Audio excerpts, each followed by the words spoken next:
My name is Jim Halbeisen, and we are conducting a podcast here at our annual meeting in Milan, Ohio. And I'm talking to Daniel Wolf, and Daniel is a rep for us. He uses our product, and he's from Wisconsin. So he's going to talk a little bit about his operation and how he implements the growers program in his operation.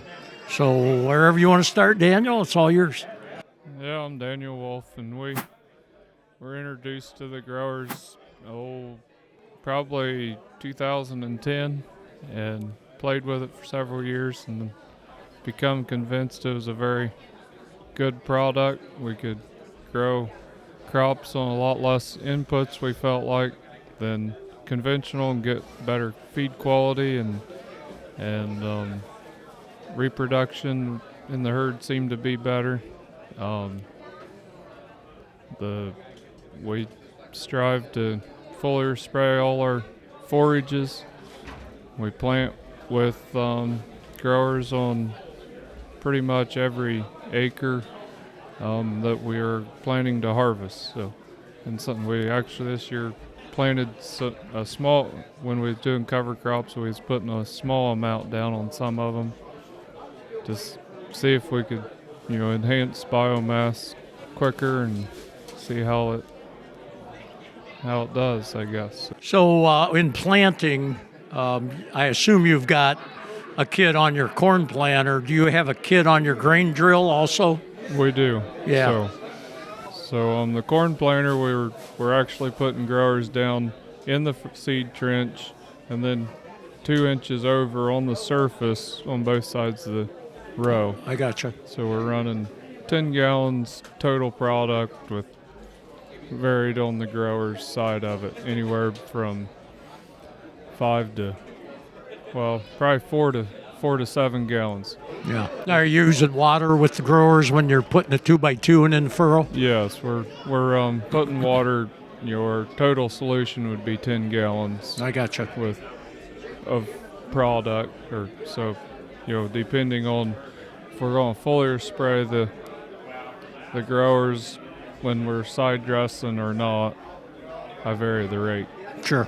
With the goal of now, what about on the grain drill? Is that putting it right in the trench too? So it's going right in the trench, right before the closing wheels. I gotcha. Okay. So now, are you planting soybeans at all? We are. Are you using the corn planter or use the grain drill? We use the corn planter. I see. Okay. And we're under 2 gallon of growers all the time. Sure. A lot of times a gallon, and then foliar spraying a couple gallons twice. Are you only putting growers in the furrow on beans, or doing 2x2? In furrow only. On furrow only. Yeah. Okay. Yeah, very good. When it comes to your forages, well, now I want to talk about calcium first. What's your approach with calcium? I realize we get into areas where finding calcium is difficult, and Daniel's in one of those areas, and I kind of want to know what his approach is with the calcium. So our approach on calcium, we would, the way I approach customers that give me a call and say, I want to put calcium on, what's your recommended amount? I'll say, we feel like we see results with as low as 500 to 1,000 pounds, as much as 3 ton, whatever your pocketbook feels like it can handle. Right. If you're telling me your soil hasn't seen lime in the last 10 years and you feel like you have a production ceiling, then you're probably going to be happiest with a 2 to 3 ton application. And some of the times I feel like you do that the first year and then come back with a light rate of 400 or 500 pounds the following years. We feel like we're seeing an advantage, especially in our legumes, Sure. hay crops. Okay, I want to talk about when you apply lime, working it in. This, with our no-till guys, that gets to be kind of a subject. What's your approach when you put the lime on? Are you working it in, or do you put it on no-till ground also? Well, on our operation, last year we got enough lime and gypsum to cover we'd blend it on the farm just with the skid loader, and about 50-50 rate, and we was spreading approximately 400 pounds until he got to a farm he thought needed a little more, and he'd go open the gate and put a little more out. But 400 pounds is as light as we can go without stopping up the spreader. So, let's see. I forget the whole question. You're putting the gypsum and the high cal. Putting the gypsum and high cal together. So the reason to mix the gypsum in was that was my sulfur source. Gotcha.